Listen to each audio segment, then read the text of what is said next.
ಈಗಿಲ್ಲೇನು ಮನುಷ್ಯ ಬಡದಾಡಿ ಇಡೀ ಜೀವನದ ತುಂಬ ಬಡದಾಡಿದ್ದು ಅದಕ್ಕೆ. ಹೋಗ್ಲಿ, ಇತಿಹಾಸ ತೆಗಿರಿ, ಭೂಗೋಳ ತೆಗಿರಿ, ಯಾಕೆ ಬಡದಾಡ್ತಾನ ಹೇಳಿ? ಏನು ಒಮ್ಮೆ ಭೂಮಿ ಮ್ಯಾಗ ಬಂದ ಜಗಳ ಶುರು ಮಾಡಿದವ ಹೋಗುವುತಕ ಜಗಳ. ಮತ್ತೇನು ಕೊರತೆ ಅದಾನಿಲ್ಲೇ? ಎಲ್ಲ ತುಂಬ್ಯದ. ಅದರಿಂದಲೇ ಮನುಷ್ಯ ಇಷ್ಟು ಕಷ್ಟಕ್ಕೆ ಒಳಗಾಗಿರೋದು. ಅದಕ್ಕೆ ಬಸವಣ್ಣ ಹೇಳ್ತಾರೆ, ಅಳಿಯಾಸೆ ಬೇಡೆಲ್ಲವೋ, ಕಾಳ ಬೆಳದಿಂಗಳ ಸಿರಿ ಸ್ಥಿರ ಅಲ್ಲ, ಅಳಿಯಾಸೆ ಬೇಡೆಲ್ಲವೋ. ಎಷ್ಟು ಚಲೋ ಇಲ್ಲಿ, ಇಷ್ಟ ಸಣ್ಣ ಮಾತು. ಅಳಿಯಾಸೆ ಬೇಡೆಲ್ಲವೋ, ಕಾಳ ಬೆಳದಿಂಗಳ ಸಿರಿ ಸ್ಥಿರ ಅಲ್ಲ. ಕಾಳ ಬೆಳದಿಂಗಳಂದ್ರೆ ರಾತ್ರಿ ಬೆಳದಿಂಗಳಿರ್ತದಲ್ಲ, ಇದೇನು ಬಹಳ ತಕ ಇರ್ತದೆ, ಯಾವಾಗಲೂ ಇರ್ತದೆ? ಇರೋದಿಲ್ಲ, ಯಾವಾಗಲೂ ಇರೋದಿಲ್ಲ. ಒಮ್ಮೆ ಕಡಿಮೆ ಆಗ್ತದೆ, ಒಮ್ಮೆ ಹೆಚ್ಚಾಗ್ತದೆ, ಆದರೆ ಹಂಗೆ ಇರೋದಿಲ್ಲ. ಅಂಥ ಸಿರಿ ಅದಲ್ಲ, ಅದೇನು ಬಹಳ ಹೊತ್ತಿರೋದಲ್ಲ. ಹಾಗೆ ನೀನು ಏನೇ ಪಡ್ಕೋ ಈ ಜಗತ್ತಿನಲ್ಲಿ, ಅದೇನು ಬಹಳ ಹೊತ್ತು ಇರೋದಲ್ಲ. ಆದರೆ ಎಷ್ಟು ತಾಪ. ಇಂಥ ಒಂದು ಅತೃಪ್ತಿ ಅಂತ ಒಂದು ಭಾವದಲ್ಲ, ಇದು ಇರೋ ತಕ ಮನುಷ್ಯ ಎಂದೂ ಶ್ರೀಮಂತ ಆಗೋದಿಲ್ಲ. ಅತೃಪ್ತಿ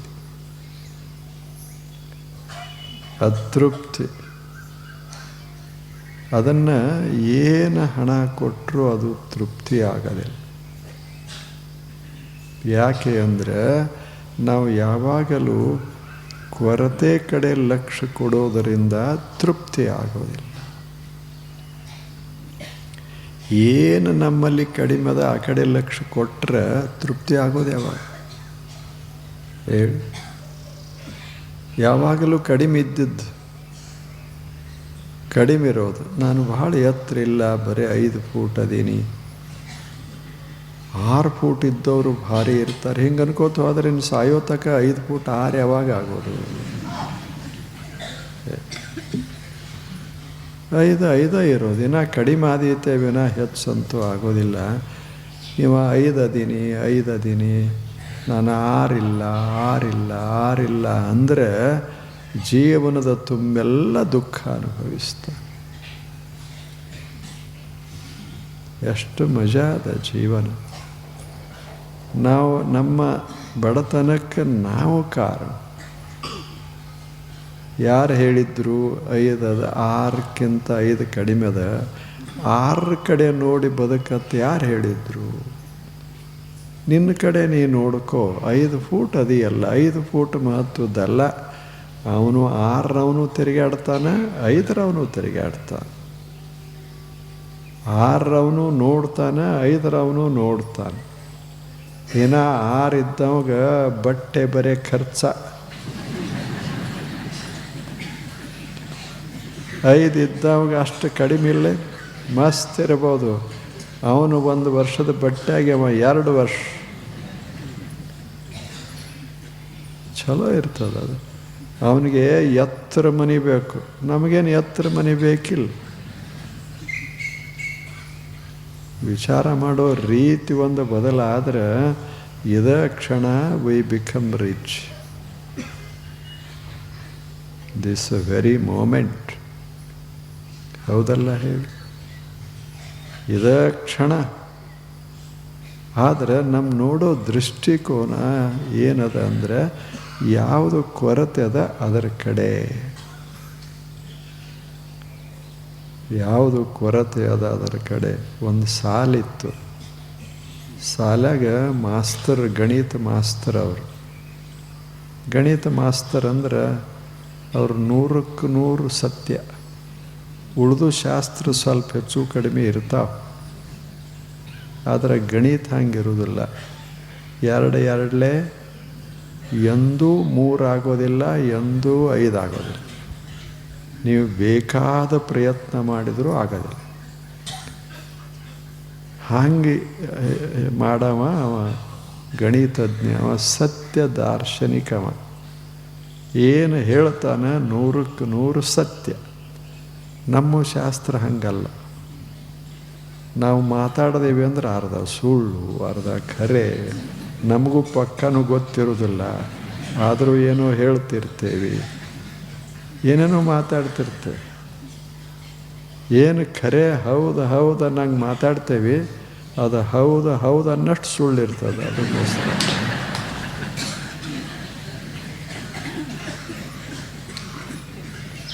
ಅದಕ್ಕೆ ನಮ್ಮ ಮಾತು ಕೇಳಿ ಯಾರತ್ತ ಉದ್ಧಾರ ಆಗ್ತಾರತ್ತ ಬಹಳ ಕಷ್ಟ ಅದ.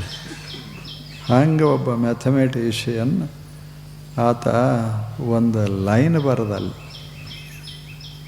ಎದ್ರ ಮೇಲೆ ಬೋರ್ಡ್ ಮೇಲೆ ಒಂದು ರೇಷಾ ಬರೆದು ಹುಡುಗರಿಗೆ ಹೇಳ್ದ, ಈ ರೇಷಾ ಅಳಿಸಬಾರ್ದು, ಆದರೆ ಇದನ್ನು ಸಣ್ಣದು ಮಾಡಬೇಕು,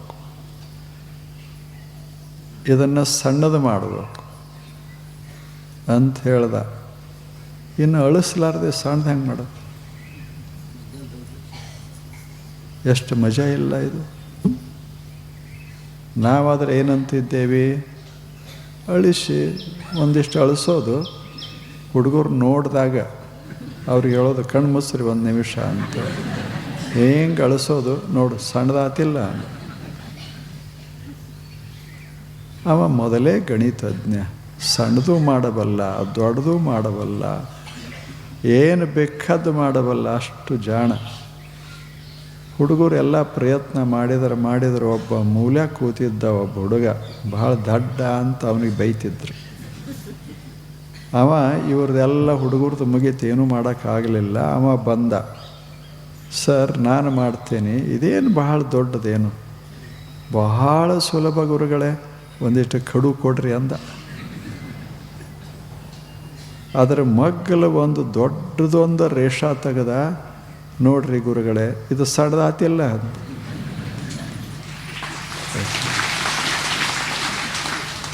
ಅಂದ್ರೆ ಸಣ್ಣದು ಮಾಡೋಕೆ ಬಹಳ ಹಿಡಿಯೋದಿಲ್ಲ, ಏನೂ ಬದಲು ಮಾಡಬೇಕಾಗಿಲ್ಲ. ಹಂಗೆ ಬಡವ್ರನ್ನ ಮಾಡಬೇಕಾದ್ರೆ ಬಹಳ ಬೇಕಾಗೋದಿಲ್ಲ. ಅವ್ರ ಮಗ್ಗಲು ಒಬ್ಬ ಶ್ರೀಮಂತ ನಿಲ್ಲಿಸಿಬಿಟ್ರೆ ಇದು ಬಡವಾಗ್ತದೆ. ಅದು ಹೌದಲ್ಲ ಹೇಳಿ? ಬಹಳ ದೊಡ್ಡವ್ರ ಮನೆ ಹತ್ತಿರ ಒಂದು ಸಣ್ಣದೊಂದು ಚಲೋ ಮನೆಯೇ 4 ಅಂತಸ್ತು ಮನೆ ಕಟ್ಟಿ ಮಸ್ತಾಗಿದ್ದ, ಮಗ್ಗಲದಾವ ಬಂದು 5 ಕಟ್ಟದ, ಮುಗೀತು. ಏನೇನು ಮೇಲೆ ಮನೆ ಕಟ್ಟೋಕ್ಕಾಗತ್ತೆ?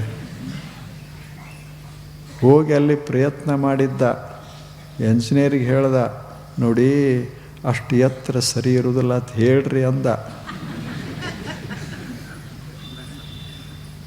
ಏನರೇ ಮಾಡಿ ಅವನು 3ಕ್ಕೆ ತಂದು ಇಡ್ಬೇಕಂತ ಇವಂದು. ಅವ್ಯಾಕ ಅವ 4 ಮಗ್ಗಲ ನಂದ್ಯಾಕೆ 3 ಅಂದ, ಅವ 5 ಕಟ್ಟದ. ಖಾಯಂ ಬಡವ, ಮತ್ತು ಏನೂ ಮಾಡಿಲ್ಲ, ಅದ ಮನೆ ಅದ. ಆದರೆ ನಮ್ಮ ಮನಸ್ಸು ಬಡವ ಆಯ್ತು ಅಷ್ಟೆ. ಯಾಕೆ? ಅತೃಪ್ತಿ. ಈ ಅತೃಪ್ತಿ ಭಾವದಲ್ಲ, ಇದು ಮನುಷ್ಯನನ್ನು ಎಷ್ಟು ಕಷ್ಟಕ್ಕೆ ಒಳಪಡಿಸಿತ್ತು. ಇರೋದು ಅತೃಪ್ತಿ ಅಂದರೆ ಏನು?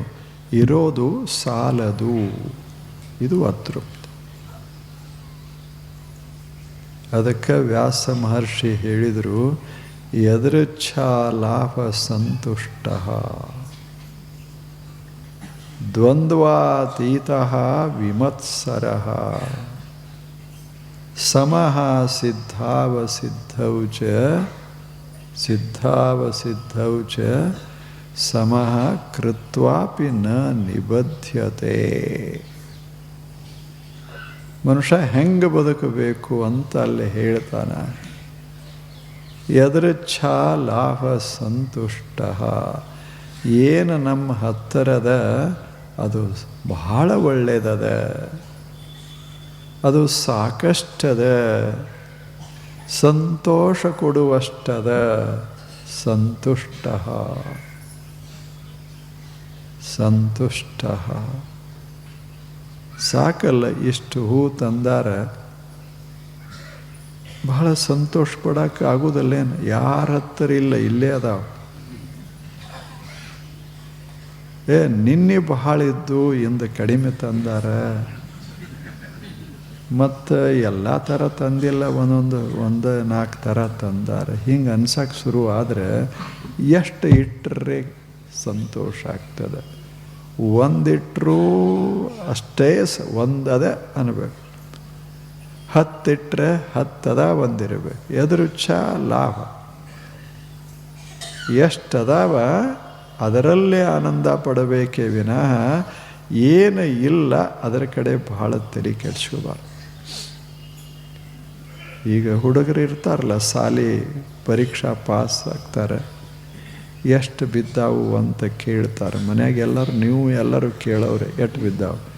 ಪಾಸ್ ಆಗ್ಯಾನ ನಮಗೆ ಮಹತ್ವದ್ದಲ್ಲ, ಎಷ್ಟು ಬಿದ್ದಾವು ಮಹತ್ವದ್ದು.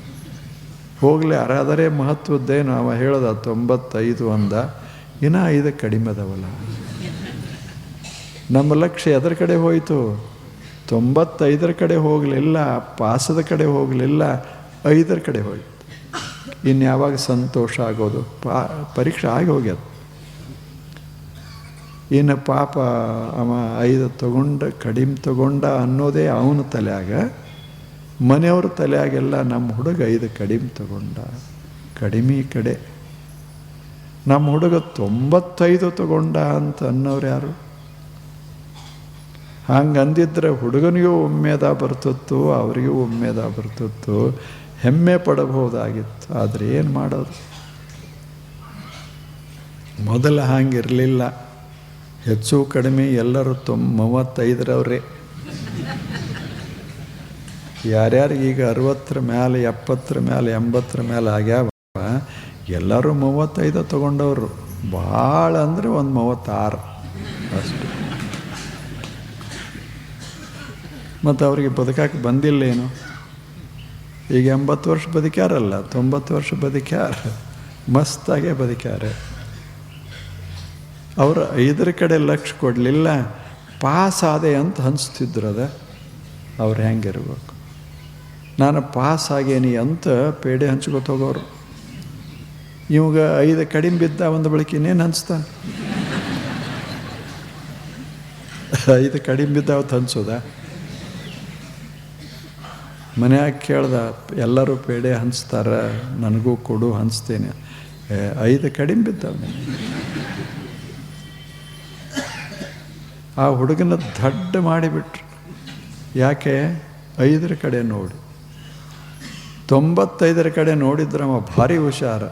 ಇವ ತಂದೆಗೆ 35.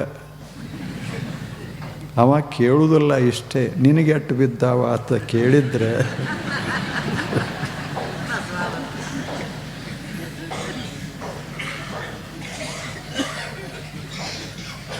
ಎದೃಚ್ಛ ಲಾಭ ಸಂತುಷ್ಟ. ಎಷ್ಟು ಸಿಕ್ತೋ ಅಷ್ಟರಾಗ ಮಜಾದಾಗಿರಬೇಕು. ವ್ಯಾಸ ಮಹರ್ಷಿ ಹೇಳೋದು, ಬದುಕನ್ನು ಹೆಂಗೆ ಕಳಿಬೇಕು ಅನ್ನೋದು ಕಲಿಬೇಕಾದ್ರೆ ವ್ಯಾಸನ ಮಾತುಗಳನ್ನು, ಬಹಳ ಅದ್ಭುತ ಮಾತುಗಳನ್ನು ಆಡ್ತಿರ್ತಾನೆ ವ್ಯಾಸ. ಯದೃಚ್ಛ ಲಾಭ ಸಂತುಷ್ಟ. ಯದೃಚ್ಛ ಲಾಭ ತಾನಾಗೇ ಬಂದದ. ಏನು ಶರೀರ ನಾವು ತಂದೇವಿ, ಜಗತ್ತನ್ನು ನಾವು ನಿರ್ಮಾಣ ಮಾಡೇವಿ, ಹಣ್ಣು ಹಂಪಲುಗಳನ್ನು ನಾವು ತಯಾರು ಮಾಡ್ತೇವೆ. ಏನಿಲ್ಲ, ತಾವಾಗೇ ತಯಾರಾಗ್ಯಾವ. ಅವು ಗಿಡ ಅಂತಾವ, ಏರು ಒಂದಿಟ್ಟು ನನ್ನಲ್ಲಿ ಹಣ್ಣದಾವ, ತಗೋ ತಿನ್ನು, ಆರಾಮ ನೆಳ್ಳಾಗ ಮಕ್ಕು ಅಂತ ಅವು. ಇವ ಎಣಸಕ್ಕೆ ಶುರು ಮಾಡ್ಯಾನ. ಈಗ ಎಷ್ಟಾದು? 10, 15, 20 ಸಾವಿರ. ಹೋದ ಸಲ 1,500 ಆಗಿದ್ದು ಅಂದ. ಮುಗಿತಲ್ಲ, ಅಲ್ಲಿಗೆ ಮುಗೀತು. 1000 ಹಣ್ಣು ಕೊಟ್ಟದ ನನ್ನ ಗಿಡ ಅನ್ನೋದೆಲ್ಲೇ, ಹೋದ ಸಲ 1,500 ಆಗಿದ್ದು. ಹೆಂಗೆ ಮುಖ ಬದಲಾಗ್ತದೆ, ಭಾವ ಬದಲಾಗ್ತದೆ. ಏನು ಬಂದ, ಒಬ್ಬ ಹಾದಿಯಿಂದ ಬಂದ, ಏನು ಸಾವುಕಾರ್ರೆ, ಏನು ಗಿಡ, ಏನು ಹಣ್ಣ ಅಂತ. ಎಲ್ಲಿ ಹಣ್ಣು? 500 ಕಡಿಮೆ ಆಗ್ಯಾವ ಈ ಸಲ. ಹಾದಿಗೆ ಹೋಗವಾಗ ಭಾರಿ ಅನ್ನಿಸ್ತದ, ಇವಾಗ ಮಾಲೀಕಗ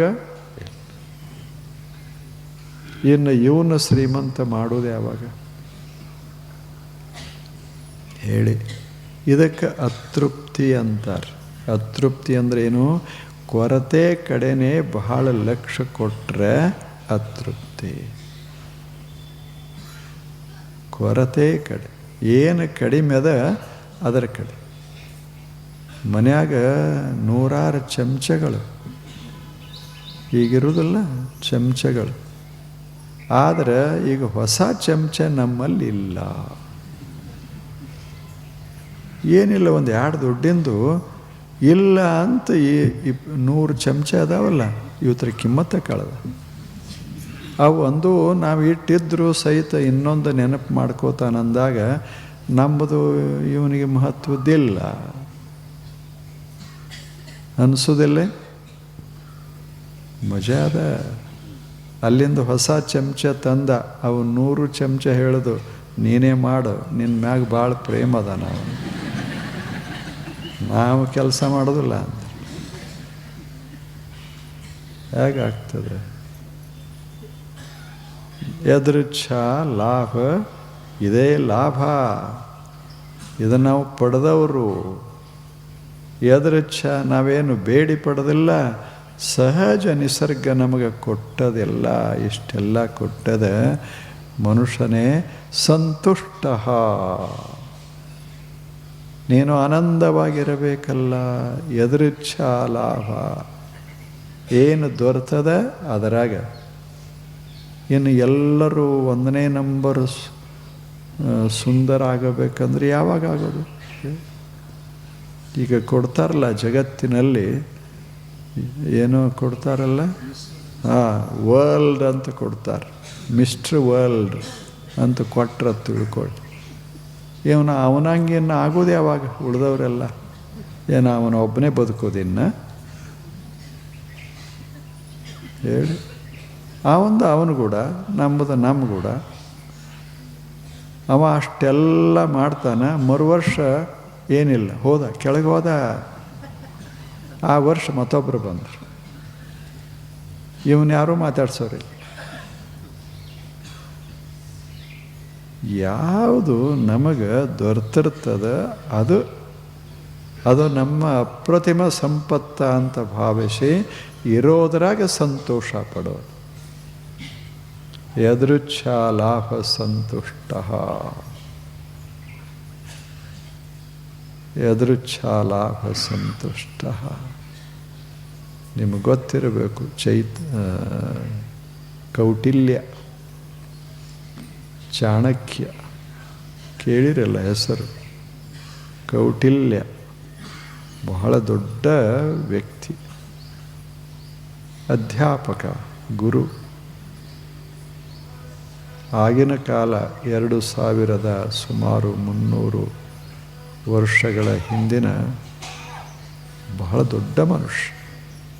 ತಕ್ಷಶಿಲಾ ಅಂತ ಏನು ಒಂದು ದೊಡ್ಡ ವಿಶ್ವವಿದ್ಯಾಲಯ ಇತ್ತೋ ಅದರಲ್ಲಿ ಭಾರೀ ಪ್ರಭಾವಿ ಅಧ್ಯಾಪಕ ಆತ ಒಂದು ಸಾಮ್ರಾಜ್ಯವನ್ನೇ ಬದಲು ಮಾಡಿದ. ನಂದ ಸಾಮ್ರಾಜ್ಯವನ್ನು ತೆಗೆದುಹಾಕಿ ಚಂದ್ರಗುಪ್ತನ ರಾಜನ್ನ ಮಾಡಿದ. ಒಬ್ಬ ಬಡ ಮನುಷ್ಯ, ಮಾಸ್ತರು. ಹೇಗಿರಬೇಕು ಬುದ್ಧಿ ಸಾಮರ್ಥ್ಯ, ಹೇಗಿರಬೇಕು, ಎಷ್ಟು ಬುದ್ಧಿವಂತಿಕೆ, ಎಂಥ ಅದ್ಭುತ ಬುದ್ಧಿ.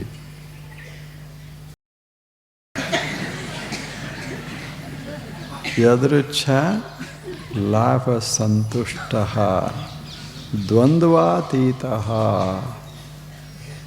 ದ್ವಂದ್ವಾತೀತ ಜೀವನ ಅದ ಅಂದಾಗ ಸ್ವಲ್ಪ ಸುಖ ದುಃಖ ಎಲ್ಲ ಇರ್ತಾವೆ. ಸ್ವಲ್ಪ ಚಳಿ ಅಂತ ಬರ್ತದೆ, ಒಂದಿಷ್ಟು ಬಿಸಿಲು ಅಂತ ಬರ್ತದೆ, ಒಂದಿಷ್ಟು ಮಳೆ ಅಂತ ಬರ್ತದೆ. ಇವೆಲ್ಲ ಇರೋದಲ್ಲೇನು ಜೀವನದಾಗ? ನಮಗೆ ಬಿಸಿಲು ಹಿಡಿಸೋದಲ್ಲ, ಬರೀ ಚಳಿ. ಹಾಗಾದ್ರೆ ಗತಿ ಹಂಗೆ, ಜೀವನ ನಡೆಯೋದು ಹೇಗೆ? ಸ್ವಲ್ಪ ಬಿಸಿಲಿರೋದೆ. ನಾವು ಬಿಸಿಲಾಗ ಹೊರಗೆ ಹೋಗೋದಿಲ್ಲ ಅಂದ್ರೆ ಹೊಲದಾಗ ಕೆಲಸ ಮಾಡೋರು ಯಾರು? ನೆಳ್ಳ ಕೆಲಸ ಮಾಡೋಕ್ಕೆ ಬರ್ತದೆ? ಇನ್ನು ಇಡೀ ಹೊಲದ ಮ್ಯಾಲೆಲ್ಲ ಪೆಂಡಾಲ್ ಹಾಕಿ ಒಳಗೆ ತಂಪು ಮಾಡಿ ಏರ್ ಕಂಡೀಷನ್ ಮಾಡಿ ನಾ ದುಡಿತೀನಿ ಅಂತ ಒಕ್ಕಲಿಗೆ ಹೋದ್ರೆ ಇನ್ಯಾವಾಗ ಅನ್ನ ಥರ ಬಿಸಿಲಾಗ ಹೋಗ್ಬೇಕಾತ, ಮಳೆಯಾಗ ಹೋಗಬೇಕು. ಈಗ ಅದಾನೆಲ್ಲ ಒಂದು ನೌಕಾ ನಡೆಸಾವಿರ್ತಾನೆ, ಎಲ್ಲ ಜನ ಈಚೆ ಕಡೆಯಿಂದ ಆಚೆ ಕಡೆ ಹೋಗ್ಬೇಕಲ್ಲ. ಅವ ಹೇಳ್ದ, ಈಗ ತೆರಿ ಭಾಳ ಬರಕತ್ಯಾವ, ಇದು ತುಂಬ್ಯದ ಹೊಳಿ, ಈಗ ಅದು ಇಳಿದು ಹೋಗೋ ತಕ್ಕ ನಾ ಏನು ಹೊಡೆಯೋದಿಲ್ಲ ಅಂದ. ಏನದು ಇಳಿಯೋದು ಯಾವಾಗ? ಇವ್ರನ್ನ ತೊಗೊಂಡು ಆಚೆ ಕಡೆ ಮುಟ್ಸೋದು ಯಾವಾಗ? ಇವಾಗ ನಾವಿಕ್ ಅಂತಾರೇನು? ನಾವಿಕ್ ಅಂತಾರೆ. ನಾವಿಕ್ ಇರೋದು ಯಾವಾಗ? ಎದಕ್ಕೆ? ಎಂಥದೇ ಹೊಳೆ ಇರಲಿ ಅಲ್ಲಿ ಮುಟ್ಟಿಸ್ತೀನಿ ಅನ್ನೋ ಧೈರ್ಯ ಅದಲ್ಲ ಅವನಿಗೆ ನಾವಿಕ ಅಂತ. ಹಂಗೆ ನಾವು ಬದುಕವರು ಸುಖನೇ ಬರಲಿ ದುಃಖನೇ ಬರಲಿ ಈ ಸಂಸಾರದ ಹೊಳೆ ಈಸೇ ತೀರ್ತೇವಿ ಅಂತ ಅನ್ನೋರಿಗೆ ಅದ. ಅದಕ್ಕೆ ದ್ವಂದ್ವಾತೀತ ಸ್ವಲ್ಪ ಇರೋದೆ. ಅವರು ಸ್ವಲ್ಪ ಹೆಚ್ಚು ಕಡಿಮೆ ಇರಬಾರ್ದೆ. ಎಲ್ಲರೂ ಒಂದೇ ರೀತಿ ಫಸ್ಟ್ ಕ್ಲಾಸ್ ಫಸ್ಟ್ ಎಲ್ಲರೂ. ಎಲ್ಲಾದರೂ ಸಾಧ್ಯವೇ? ಯಾವ ವರ್ಷದ್ದರೆ ತೆಗೀರಿ, ಯಾವ ದೇಶದ್ದರೆ ತೆಗೀರಿ, ಎಲ್ಲರೂ ಒಂದೇ ನಂಬರ್ ಬರ್ತಾರೆ. ಏನೋ ಅಕಸ್ಮಾತ್ ಪರೀಕ್ಷಾ ಅದು ಪತ್ರಿಕೆ ನೋಡೋರಿಗೆ ಏನೋ ಒಂಥರ ಜಂಪ್ ಬಂದು 100ಕ್ಕೆ 100 ಕೊಟ್ಟು ಬಿಡ್ತಾರೆ, ಮುಗೋದು. ಅದೇ ಖರೆ ಅಂತ ನಾವು ಹೊರಟ್ರೆ ನಮ್ಮ ಜೀವನ ಹಾಳಾಗ್ತದೆ. ಅದಕ್ಕೆ ದ್ವಂದ್ವಾತೀತ, ಸ್ವಲ್ಪ ಸುಖ ದುಃಖ ಗಾಳಿ ಮಳೆ ಎಲ್ಲ ಬರೋದೇ. ಅಂಥದ್ರಾಗ ದ್ವಂದ್ವಾತೀತ, ಭಾಳ ಆ ಕಡೆ ಗಮನ ಕೊಡಕ್ಕೆ ಹೋಗಬೇಡ. ಇದು ವ್ಯಾಸ ಮಹರ್ಷಿಯ ಸೂತ್ರ. ಎದಕ್ಕೆ? ಆನಂದವಾಗಿರುವುದಕ್ಕೆ ಸೂತ್ರ. ಅದಕ್ಕೆ ಮೊದಲು ಹೇಳ್ದ ಯದೃಚ್ಛ ಲಾಭ ಸಂತುಷ್ಟ. ಎರಡನೇ ಮಾತು ದ್ವಂದ್ವಾತೀತ. ಸ್ವಲ್ಪ ಹೆಚ್ಚು ಕಡಿಮೆ ಇರ್ತದೆ ಜೀವನ ಅಂದರೆ. ಎಲ್ಲ ಒಂದೇ ಎತ್ತರಕ್ಕಿರೋಕ್ಕಾಗ್ತದೆ. ನಿನ್ನೆ ಆರಾಮಿದ್ದಪ್ಪ ಎಂದು ಸ್ವಲ್ಪ ಮಕ್ಕೊಂಡಾನ, ಮಲ್ಕೊಳ್ಳಿ, ಒಂದಿಷ್ಟು ಬೇಕಲ್ಲ, ಸ್ವಲ್ಪ ವಿಶ್ರಾಂತಿ ಇರಲಿ ಅಂತ ದೇಹ ಏನು ಮಾಡ್ತದೆ, ಒಂದು ಸ್ವಲ್ಪ ಇಂಥವೆಲ್ಲ ಮಾಡ್ತಿರ್ತದೆ. ಸ್ವಲ್ಪ ತಲೆ ನೋಸ್ದಂಗೆ, ಹೊಟ್ಟೆ ಕಡ್ದಂಗೆ, ಯಾಕೋ ಕಾಲು ನೋಸ್ತಾವನ್ನಂಗೆ ಮಾಡ್ತದೆ. ಇವ ಮಲಗಿ ಎದ್ದ ಆರಾಮಾಗಿರ್ತದೆ. ಸ್ವಲ್ಪ ಇವೆಲ್ಲ ಬೇಕು. ಅದಕ್ಕಾಗಿ ದ್ವಂದ್ವ ಅನ್ನೋದು ಈ ಜಗತ್ತಿನಾಗದ. ಪೂರ್ವ ನಮಗೆ ಬರೇ ಪೂರ್ವ ಹಿಡಿಸ್ತದೆ, ಪಶ್ಚಿಮನ ಹಿಡಿಸೋದಿಲ್ಲ. ಅಂದರೆ ಏನು ಬರೀ ಪೂರ್ವಕ್ಕೆ ಹೋಗೋದಾ ಹೆಂಗೆ ಹೇಳಿ? ಪಶ್ಚಿಮ ಪೂರ್ವ ಉತ್ತರ ದಕ್ಷಿಣ ಇವು ಎಲ್ಲ ಇರೋದೇ, ಎಲ್ಲ ಇರೋದು. ಇಂಥದ್ರಾಗ ದ್ವಂದ್ವಾತೀತ. ಅದರ ಬಗ್ಗೆ, ದ್ವಂದ್ವಗಳ ಬಗ್ಗೆ ತಲೆ ಬಹಳ ಕೆಡಿಸ್ಕೋಬಾರ್ದು. ಅವು ಬರುವ ನಾವು ಹೋಗೋದ. ಈಗ ಏನೋ ನಡೆಯುವವರು ಎಡಹುವರಲ್ಲದೆ ಕುಳಿತವರು ಎಡಹುವರೇ. ನಡಿತೇವಿ ಅಂದಾಗ, ಜೀವನದಾಗ ಪ್ರಪಂಚದಾಗ ನಡಿತೇವಿ ಅಂದಾಗ ಸ್ವಲ್ಪ ಎಡಬೋದು ಮುಗ್ಗೋದು ಇರ್ತದೆ. ಎಡುವುದಿಲ್ಲೇನು? ಯಾರೂ ಎಡವೇ ಇಲ್ಲ.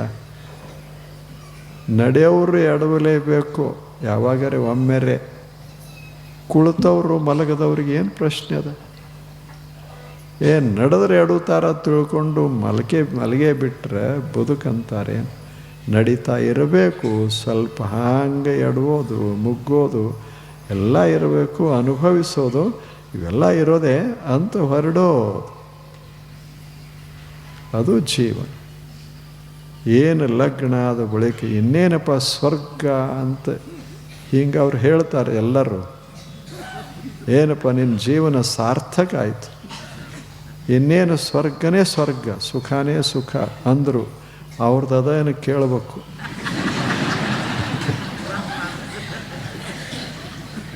ಯಾರ್ದದ?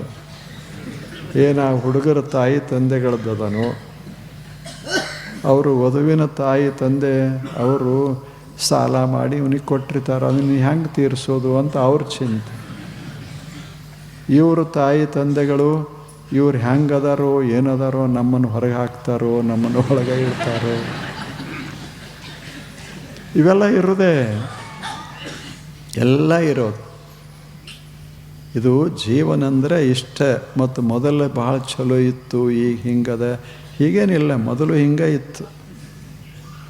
ಮೊದಲು ಇರಲಿಲ್ಲೇನು, ಸುನೀತಿ ಸುರುಚಿ, ಜಗಳ ಒಂದ ಮನ್ಯಾಗೆ ಎಷ್ಟು ಜಗಳ ಜಗಳ ಜಗಳ. ಮತ್ತು ಇಬ್ಬರು ರಾಜಾರ, ಇಬ್ಬರೂ ಯಾರು ರಾಣಿಯರು, ಯಾವ ಕೊರತೆ ಇರಲಿಲ್ಲ. ಆದರೆ ಒಬ್ಬರನ್ನು ನೋಡಿ ಒಬ್ಬರಿಗೆ, ಅದಕ್ಕೆ ಅಂದ ವ್ಯಾಸ ವಿಮತ್ಸರಃ ದ್ವಂದ್ವಾತೀತ ವಿಮತ್ಸರಃ. ಮತ್ತು ಹೆಂಗಿರಬೇಕು? ಮತ್ಸರ ಇರಬಾರ್ದು, ಮತ್ಸರ ಇರಬಾರ್ದು. ಮತ್ಸರ ಅಂದರೆ ಇನ್ನೊಬ್ಬರದ್ದು ನೋಡಿ ತಾಪ ಮಾಡ್ಕೋಬಾರ್ದು, ಅದು ಮತ್ಸರ. ಈಗ ಆಗೋದಲ್ಲೇನು, ತಾಪ ಆಗೋದಲ್ಲೇನು ನಮಗೂ.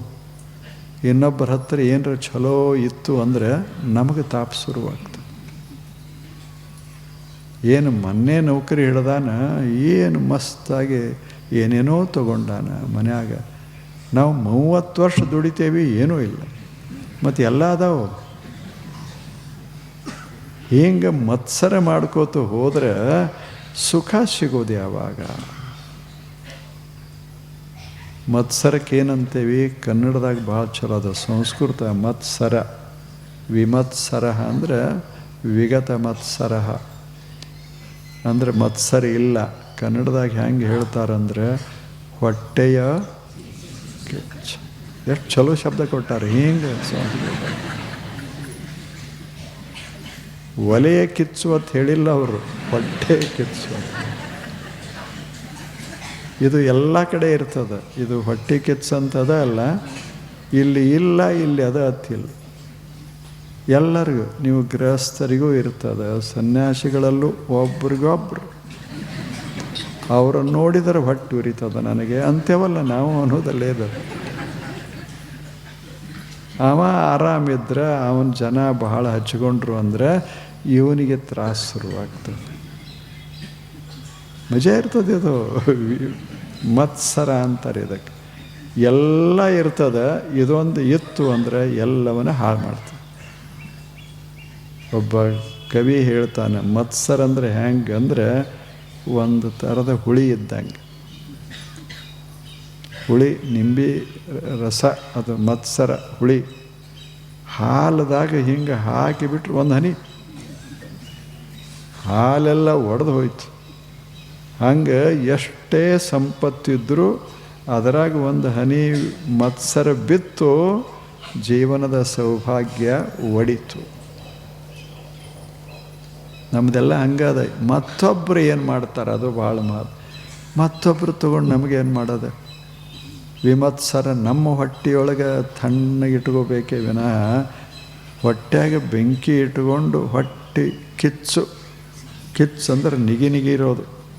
ಆರು ಕಿಚ್ಚು ಬೇರೆ, ನಿಗಿ ನಿಗಿ ಕಿಚ್ಚು ಬೇರೆ. ಹಂಗೆ ದಿನ ದಿನ ದಿನ ಹೆಚ್ಚಾಕೋತ ಹೋಗೋದು. ಹಿಂಗೆ ಮತ್ಸರ ನಮ್ಮಲ್ಲಿ ಬಂತು ಅಂದರೆ ನಮಗೆ ಸಂತೋಷ ಆಗೋದು ಯಾವಾಗ? ನಮ್ಮ ಜೀವನದಲ್ಲಿ ನಾವು ಯದೃಚ್ಛಾಲಾಭ ಸಂತುಷ್ಟ ಆಗೋದು ಯಾವಾಗ? ಅದಕ್ಕೆ ಅವರು 3ನೆಯ ಸೂತ್ರ ಹೇಳಿದರು. ಯಾವುದು? ವಿಮತ್ಸರ. ಮತ್ಸರ ಬಹಳ ಇರಬಾರ್ದು. ಇರಬೇಕು ಸ್ವಲ್ಪ ಸ್ವಲ್ಪ, ಅಷ್ಟಿಷ್ಟೇ ಅಷ್ಟೇ. ಅದರ ಒಳಗೆ ಹೊಕ್ಕಿರಬಾರ್ದು. ಏನು ಮನೆ ಕಟ್ಕೊಂಡ ನಮ್ಮ ಹತ್ತಿರ ಬಂದು ಕುಂತಾನಿವ ಇಟ್ಟು ಅಂದು ಮತ್ತು ಅವನು ಕರೆದು ಊಟ ಮಾಡಿಸಿ ನಿನ್ನ ಮನೆ ಚಲೋ ಅದ ಅಂತ ಅಂದರೆ ಮತ್ಸರ ಕಡಿಮೆ ಆಗ. ನಮ್ದು ಹಂಗೆ ಆಗೋದಿಲ್ಲ. ಅದು ಹೆಚ್ಚು ಮಾಡೋಕ್ಕೆ ಮತ್ತೊಬ್ಬರೆಲ್ಲರೂ ಹೇಳ್ತಾರೆ, ಏನು ನಿನ್ನ ಮನೆ ಸಮೀಪ ಅವ ಕಟ್ಟದ, ನಿನ್ನ ಮರ್ಯಾದೆ ಕಳೆದವ. ಹಿಂಗೊಂದು 4 ಮಂದಿ ಇವರು ಊರಾಗಿರ್ತಾರೆ. ಇವ್ರ ಕೆಲಸ ಅಂದ್ರೇನು, ಕೆಡಿಸೋದು. ಅವ್ರ ಹೊಟ್ಟೆ ಕೆಚ್ಚಕ್ಕೆ ಒಂದಿಷ್ಟು ಏನರೇ ಹಾಕಿ, ಇವ್ರಿಗೆ ಒಂದಿಷ್ಟು ಏನರೇ ಹಾಕಿ ಅವ್ರನ್ನೂ ಕೆಡಿಸೋದು, ಇವ್ರನ್ನೂ ಕೆಡಿಸೋದು. ಹಿಂಗೆ ಮಾಡ್ಕೋತ ಕೆಲವ್ರು ಇರ್ತಾರೆ. ಅವ್ರ ಕೆಲಸ ಅದೇ. ಶಕುನಿ ಅಂತಿಲ್ಲ, ಮಸ್ತ್ ಇರ್ತಾವೆ. ಅದು ಇರೋದೇ ಮಹಾಭಾರತದಾಗ. ಅವಾಗ ದ್ವಾಪಾರ ಯುಗದಾಗ ಅದಾರ ಅಂದಾಗ ಕಲಿಯುಗದಾಗ ಯಾಕಿರೋದಾರ? ನಮ್ಮದೆಲ್ಲ ಹಂಗೆ ಅದ. ಒಂದು ಧರ್ಮೀಯರನ್ನು ನೋಡಿದರೆ ಇನ್ನೊಂದು ಧರ್ಮೀಯರಿಗೆ, ಒಂದು ಪಂಥ ನೋಡಿದರೆ ಇನ್ನೊಂದು ಪಂಥ, ಒಂದು ಮನೆ ನೋಡಿದರೆ ಇನ್ನೊಂದು ಮನೆ. ಇದೇನು ಒಳಗೆ ಒಂದು ಮತ್ಸರ ಅಂತದ, ಅದು ಭಯಾನಕ. ಜಲಸಿ, ಎನ್ವಿ, ಅದು ಒಳಗದ. ಯಾವುದೇ ಭಾಷೆಯಲ್ಲಿರಲಿ, ಕನ್ನಡದ ಒಂದು ಶಬ್ದ ಅದಲ್ಲ ಹೊಟ್ಟೆ ಕಿಚ್ಚಿಗೆ, ಇನ್ನೆಲ್ಲಿಯೂ ಇಲ್ಲ. ಬಹಳ ಚಂದದ. ಅದನ್ನು ಮನ್ಯಾಗ ಬರೀಬೇಕು. ಹೊಟ್ಟೆಯ ಕಿಚ್ಚು ದುಃಖಕ್ಕೆ ಕಾರಣ. ಹಿಂಗೆ ಬರೆದು ಹಚ್ಚಿದ್ರೆ ಓದ್ದವರೆಲ್ಲ ಅನುಭವಿಸ್ತಾರೆ. ಇದು 3ನೇದ್ದು. ಅದಕ್ಕೆ ವ್ಯಾಸಗೆ ಅಷ್ಟು ಮಹತ್ವದ. ಏನು ಬರೋಬ್ಬರಿ ಹೇಳ್ತಾನೆ ಆತ. ಸಮಃ ಸಿದ್ಧಾವಸಿದ್ಧೌಚ. ಮುಂದೆ ಹೇಳ್ತಾನೆ ಸಿದ್ಧಾವಸಿದ್ಧೌಚ. ಒಮ್ಮೊಮ್ಮೆ ಜೀವನದಾಗ ನಾವು ನಿರೀಕ್ಷಿಸಿದಷ್ಟು ಯಶ ಸಿಗ್ತದ, ಒಮ್ಮೊಮ್ಮೆ ಸಿಗುವುದಿಲ್ಲ. ನಾವು ನಿರೀಕ್ಷಣೆ ಮಾಡ್ದಂಗೆ ಇರ್ತದ, ಒಮ್ಮೊಮ್ಮೆ ಆಗೋದಿಲ್ಲ. ಎಷ್ಟು ಚಲೋ ಆಯ್ಕೆ ಮಾಡಿ ತೊಗೊಂಬಂದಿರ್ತಾರೆ, ಹೌದಲ್ಲ? ಒಂದು ಬಟ್ಟೆ ಭಾಳ ಚಲೋ ಅಂತ ಅದನ್ನು ಆಯ್ಕೆ ಮಾಡಿ 100 ಬಟ್ಟೆ ತೆಗೆದು ಒಗೆದು ಒಂದು ಬಟ್ಟೆ ಮನೆಗೆ ತಂದಿರ್ತಾರೆ. ಇದಲ್ಲ, ಬಹಳ ಚಲೋ ಅದ ಅಂತ ತಂದ ಬಳಿಕ ನೆರೆಮನೆಯವರಿಗೆ ತೋರಿಸ್ತಾರೆ. ಅವರು ಬಂದು ಇದು ರೇಷಾ ಇದು ಚಲೋ ಇಲ್ಲ, ಈ ಬಣ್ಣ ಇರಬಾರ್ದಾಗಿತ್ತು, ಈ ದಡಿ ಅದಲ್ಲ, ಇದು ಸರಿ ಇಲ್ಲ. ಏನು ಹೆಂಗೆ ಹೇಳಿದ್ರು ಏನಾಯಿತು ಅಂದರೆ ಅಪಯಶ ಆಯಿತು. ಚಲೋ ಅಂತ ತಂದರು, ಅದು ಚಲೋ ಇಲ್ಲ ಆಯಿತು. ಆವಾಗ ವ್ಯಾಸ ಮಹರ್ಷಿ ಹೇಳ್ತಾರೆ, ಹಿಂಗೆ ಆಗೋದೇ. ನೀ ಬೇಕಾದರೆ ಇಟ್ಕೋ, ಬೇಡ ಆದರೆ ಕೊಟ್ಬಿಡು, ಆದರೆ ತಲೆ ಕೆಡಿಸ್ಕೋಬೇಡ. ಯಶ ಅಪಯಶ ಎರಡೂ ಇರೋದೇ. ನಿನ್ನ ತಲೆ ತಣ್ಣಗಿಟ್ಕೋ. ಎಷ್ಟು 4 ಮಾತು ಚಲೋ ಇಲ್ಲ. ಇವಕ ಹೇಳ್ತಿರ್ತಾರೆ, ಬಲ್ಲವ್ರು 4 ಮಾತು ಕೇಳಬೇಕು ಅಂತ. ಇವ 4 ಬಲ್ಲವ್ರು ಯಾರು? ವ್ಯಾಸ. ಎಷ್ಟು ಚಲೋ 4 ಮಾತು ಸಾಕು. ಜೀವನ ಅದ್ಭುತ ಆಗಬೇಕಾದ್ರೆ ಏನೇನು? ಯದೃಚ್ಛ ಲಾಭ ಸಂತುಷ್ಟಿ, ದ್ವಂದ್ವಾತೀತ, ವಿಮತ್ಸರ, ಸಮಃ ಸಿದ್ಧಾವಸಿದ್ಧೌಚ. 4 ಚಲೋ ಮಾತುಗಳು ಇದ್ದದ್ರಾಗ ಆರಾಮಿರಬೇಕು. ಮತ್ತು ದ್ವಂದ್ವ ಇವು ಇರೋದೇ.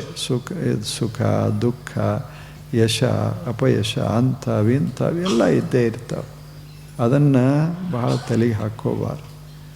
ಮಾತ್ಸರ್ಯ ಪಡಬಾರದು. ಮುಂದೆ ಯಶ ಅಪಯಶಗಳು ಬಂದಾಗ ತಲೆ ಕೆಡಿಸ್ಕೋಬಾರ್ದು. ಇಷ್ಟು ಇರೂ ಕೃತ್ವಾಪಿ ನ ನಿಬದ್ಧತೆ. ನೀನು ಮುಕ್ತನೇ.